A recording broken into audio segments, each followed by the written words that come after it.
సాగుతున్నటువంటి మారణ హోమం, ఆదివాసి హననం, దీనిని ఎదుర్కోవడం ఎలా అనేటువంటి ఓ రాజకీయ సంఘర్షణ అనేటువంటిది మనం ఇక్కడ ప్రారంభించడం. ఇప్పటికి 400 నుంచి 500 మందిని పొట్టన పెట్టుకున్నటువంటిది కేంద్ర ప్రభుత్వం.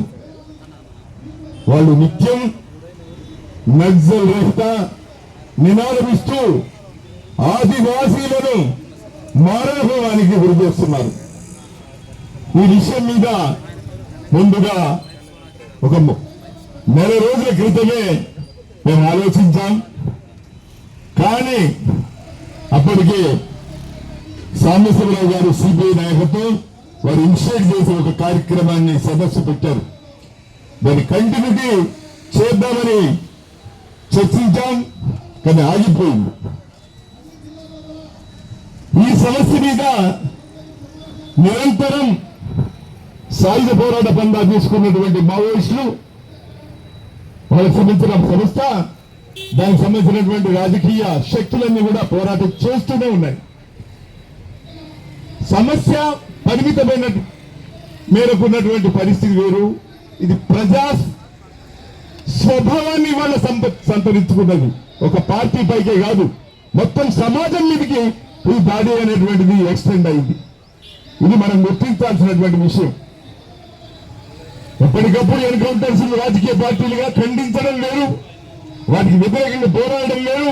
ఇవాళ ప్రజల మీద దాడి అనేటువంటి ఒక రాజకీయ పైశాచికత్వం రంగమెక్కినటువంటి పరిస్థితి. అంతిమ యుద్ధం నక్సల్ రహిత కగారంటే అంతిమ యుద్ధం ఎవరి మీద, ఎందుకు, ఏమి ప్రయోజనాలు? అది మావోయిస్టుల మీదనేనా, ప్రజల మీదనా? ఇప్పుడు పట్టుకొని కాల్చినటువంటి వాళ్ళంతా మావోయిస్టులైనా? ఇంతకుముందు నారాయణరావు గారు చెప్పారు,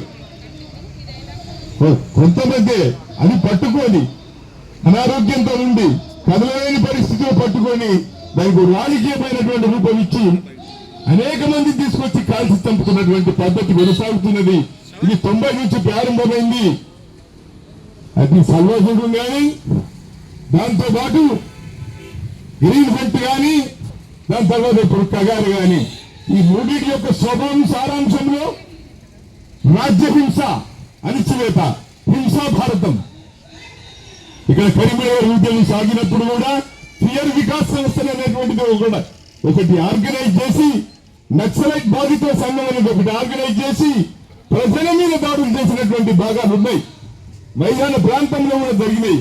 ఇవాళ దండకారణ్యాలు కూడా దాని యొక్క మరింత ఎక్స్టెన్సివ్ హింస, రాజ్యహింస ప్రజల మీదకి కూడా ఎక్స్టెండ్ చేసి ఇవాళ సాగిస్తున్నటువంటి హింస అనేటువంటిది, ఇవాళ మణిపూర్లో సాగుతున్న హింస కానీ, 370 ఆర్టికల్ రద్దు చేసి కాశ్మీర్ లో సాగుతున్న హింసలు కానీ, మిలిటరీ పాలన కానీ, ఇవాళ దేశంలో ఎక్కడ పోరాటాలు చేసినా, ఉద్యమాలు చేసినా రాజ్యహింస అనేటువంటిది రంగమెక్కి హింసాయుధమైనటువంటి నక్సలిజం అనేది హింస ఉన్నది. ఆ హింసతోనే మొత్తం రద్దు చేస్తామనేటువంటి ఒక ప్రక్రియ ఇవాళ కొనసాగిస్తున్న పరిస్థితి ఉన్నది. ఈ మధ్యనే చేంజింగ్ కలర్ ఆఫ్ నక్సలిజం అనేటువంటి ఒక వేదిక, ముఖ్యంగా ఆర్ఎస్ఎస్ ఆర్గనైజ్ చేస్తున్నటువంటి వేదిక, అందులో మేధావులంతా మాట్లాడుతున్నారు. జయప్రకాష్ గారు కానీ, బాసర్ శ్రీనివాసరావు గారు కానీ, ఆర్ఎస్ఎస్ బీజేపీకి సంబంధించినటువంటి కొన్ని శక్తులు కానీ, వాళ్ళు మాట్లాడుతున్నది ఏంటంటే సుస్థిరత, ఐక్యత, ప్రజాస్వామ్యం, హింస లేని సమాజం ఎట్లా వస్తుంది? హింస లేని సమాజం ఎట్లా వస్తుంది? ఆ సమాజం ఉన్నదా? 78 సంవత్సరాల తర్వాత హింస లేని ప్రజాస్వామ్యం చెప్తున్నటువంటి వాళ్ళు ఇవాళ 190% మంది ఈ పీడితులు ఏమిటి అనేటువంటిది ఎప్పుడైనా ప్రశ్న వేసుకున్నారా? భూస్వాం నక్సల్స్ యొక్క ఎజెండా ఏమిటి? నక్సల్స్ యొక్క ఎజెండా హింసనా, దోపిడీ వ్యవస్థన, దాన్ని రద్దు చేయడమా? నక్సల్స్ ఎజెండా హింస కాదు, నక్సలైట్లు హింసావాదులు కాదు. కానీ హింస చేస్తున్న రాజకీయ వ్యవస్థను ప్రశ్నిస్తున్న నిజమైనటువంటి ప్రజాస్వామ్యవాదులు.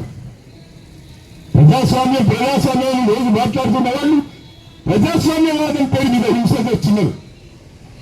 స్థిరమైన సమగ్రమైన ప్రజాస్వామ్యం కొరకు పోరాడుతున్నటువంటి వాళ్ళు నక్సలైట్లు. అందుకొరకు దీన్ని అర్థం చేసుకోవాల్సినటువంటిది. మీరు 78 సంవత్సరాలు 69 నుంచి మేము ప్రారంభించాం. 69 నుంచి మేము ప్రారంభిస్తే భూస్వామ్య విధానం ఎందుకు రద్దు చేయలేకపోయారు? పేదరికాన్ని ఎందుకు రద్దు చేయలేకపోయారు? ఇప్పటికీ పేదవాళ్ళు బియ్యం మీరు ఎందుకు పంపిణీ చేస్తున్నారు? వాళ్ళు మీరు ఇచ్చేవాళ్ళు వాళ్ళు తీసుకునేటువంటి ఒక దౌర్భాగ్యమైన పరిస్థితి ఈ దేశంలో ఎందుకున్నది? అది మీరు చెప్పాల్సినటువంటి అవసరం ఉన్నది. మీరు సామ్రాజ్యవాదుల మీద అమెరికాతో రోజు వారితో లింక్ చేసుకుని మన ఈ దేశంలోకి పెట్టుబడులు తీసుకొచ్చి అభివృద్ధి అని మాట్లాడుతున్నారు. ఈ దేశంలో అభివృద్ధి అనే పేరు మీద మీరు చేస్తున్నటువంటి డిస్ప్లేస్మెంట్ ఎంత? ఆదివాసులను డిస్ప్లేస్ ఎంత? దళితులను డిస్ప్లేస్మెంట్ ఎంత? ఈ డిస్ప్లేస్మెంట్ ఎంత చేస్తున్నారు? నిర్వాసితం ఎంత చేస్తున్నారు?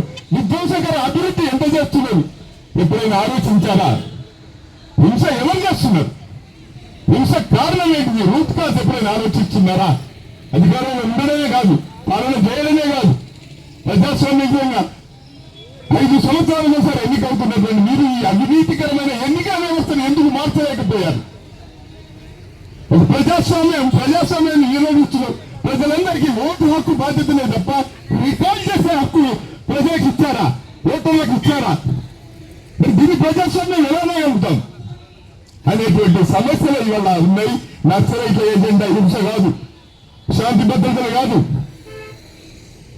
రాజకీయ ఎజెండా. ఈ రాజకీయ ఎజెండా కొరకు పోరాడుతున్నాం, నిజమైన ప్రజాస్వామ్యం కొరకు పోరాడుతున్నాం.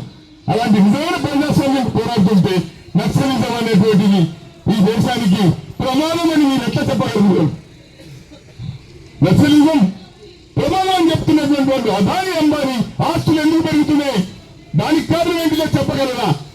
ఫోర్బ్స్ లో అనేక మంది భారతీయ ప్రముఖులు మల్టీ బిలియనర్స్ ఎందుకు పెరుగుతున్నారు అని చెప్పగలుగుతారా? జనశక్తి అనర్లను కొట్టేస్తున్నటువంటి వాళ్ళ గురించి మీ రాజకీయ చర్చ ఏంటి? అందుకే పాలనలో ఉన్నటువంటి మీరు 78 సంవత్సరాలుగా దోపిడీ వర్గాలకు కట్టబెట్టి సంపదలను కట్టబెట్టి పేద ప్రజలు పోరాడుతుంటే దాన్ని నక్సలిజం అంటే, ప్రజాస్వామ్యం గురించి మాట్లాడుతుంటే నక్సలిజం అంటే మీవేళ ఒక కాల్పులో ఏమైనా చేశారు? మీరు చర్చలు జరపండి. చర్చలు జరిపితే ఒక అభిప్రాయానికి వచ్చారు కదా. మళ్ళీ బేషరతు చర్చలు ఉండాలి. చర్చలు అంటే బేషరతుగా ఉండాలి. కండిషన్ అనేటువంటి చర్చలు మీరు ఎట్లా కోరుకుంటున్నారు? ఆయుధాలు వదలండి. ఆయుధాలు వదిలేసిన తర్వాత ప్రజాస్వామ్యం మీరు ఇస్తారా? తెలంగాణ ప్రజాస్వామ్యాన్ని పునరుద్ధరిస్తారా? అమ్మాయి ఆదాన్ని ఆస్తులు రద్దు చేస్తారా? చెప్పండి అనేటువంటిది మీ వేదిక ప్రశ్నించాల్సినటువంటి అవసరం ఉంది. అందుకే సీజ్ ఫైర్ అని అంటే సీజ్ ఫైర్ కాల్పుల విలువ ఒక పక్షానికి సంబంధించింది. నువ్వు పెడుతున్నావు ఆయుధాలు బదులు, నేను ఆయుధాలు పట్టిందెందుకు? వ్యవస్థను మార్చడానికి, రాజకీయ ఎజెండాను అడ్వాన్స్ చేయడానికి, పార్లమెంటరీ ప్రజాస్వామ్యంలో పుటకత్వాన్ని బహిరంగపరచడానికి ఇలాంటి ఒక రాజకీయ పరిస్థితి మీరు సృష్టిస్తే 47 నుంచి ఇప్పటికి 78 సంవత్సరాల తర్వాత ప్రజాస్వామ్యం ప్రజలందరికీ అందివ్వలేనప్పుడు ప్రజలు వీధుల్లోకి వచ్చి తమ బతుకుల గురించి పోరాడడం తప్పక్షవుతుంది. ఆ పోరాటంలో రకరకాల పద్ధతులు ఉన్నాయి. మీరు హింస చేస్తుంటే మిగతా వాళ్ళు ప్రజాస్వామ్యం గురించి, శాంతి గురించి, అహింస గురించి మాట్లాడాలా? అందుకొరకు ఆలోచించాల్సినటువంటి అవసరం ఉంది. మేధావులు, ప్రజాస్వామికవాదు అర్థం చేసుకోవాల్సినటువంటి అవసరం ఉన్నది. గ్రామ నక్సలిజం, పట్టణ నక్సలిజం అనే పేరు మీద హింసారతిని మీరు అనుసరిస్తుంటే అసలు మీకు ప్రజాస్వామ్యం ఎక్కడున్నది? సాయిబాబా హత్యకు కారణం ఎవరు? మీరు కాదా? ఈ వ్యవస్థ కాదా? ఎందుకు నందరాజు మాటలు మాట్లాడుతున్నటువంటి పరిస్థితి? అమిత్ షా రోజు నక్సల్ రహిత అంటే దేశంలో ఉన్న 90% ప్రజలను మీరు రద్దు చేయదలుచుకున్నారా? అది ఎట్లా సాధ్యం? ఈ రాజకీయ ఎజెండా అనేది పరిష్కారం కానంత వరకు కూడా ఈ పోరాటాలు ఉంటాయి, ఉద్యమాలు ఉంటాయి. అందుకే ప్రజల పోరాటాలు న్యాయమైనవి. ఇలా మధ్య భారతంలో శాంతి ఏర్పడాలంటే మీ వైఖరి మారాలి, మీ అప్రజాస్వామిక వైఖరి మారాలి, మీ రాజ్యహింస మారాలి. చర్చల ద్వారా సంస్కరణ తీసుకురండి, ప్రజాస్వామిక సంస్కరణ ఏంటో తీసుకురండి. ఈ దేశంలో మీరు ఫ్యాసిజం, హిందూ ఫ్యాసిజాన్ని రంగంలో తీసుకొచ్చారు. ఫ్యాసిస్ట్ పద్ధతిలో సమాజాన్ని నడుపుతున్నారు. మైనారిటీలను దాడులు చేస్తున్నారు. వక్కు దానిలో కూడా జోక్యం చేసుకున్నటువంటి పరిస్థితులు. మరి అన్ని మతాల పట్ల అందరి పట్ల ఒకే వైఖరి ఉండాలి కదా. అనేక చట్టాలు ముస్లింల మీద, మైనారిటీల మీద మీరు పదే పదే దాడులు చేస్తే ఈ దేశం ప్రజాస్వామ్యం ఉందని అందరూ చప్పట్లు కొట్టాలా? అందుకే మోదీ, అమిత్ షా ఈ అప్రజాస్వామికమైన విధానం వదులుకోవాలి, రాజకీయంగా బేషరతుగా చర్చలు చేయాలి, మధ్య భారతంలో శాంతి ఏర్పరచాలి. 5th షెడ్యూల్ 6th షెడ్యూల్ ప్రాంతాలన్నింటిలో కూడా వాళ్ళ యొక్క స్వయం పాలన అనేటువంటిది ఉనికిలోకి తీసుకొచ్చే రాజకీయ వైఖరి కలిగి ఉంటేనే నిజమైనటువంటి శాంతి ఏర్పడుతుందని సిపిఎంఎల్ న్యూ డెమోక్రసీ రాష్ట్ర కమిటీ భావిస్తుందని స్పష్టంగా చెప్పదలుచుకున్నాం. అవకాశం ఇచ్చిన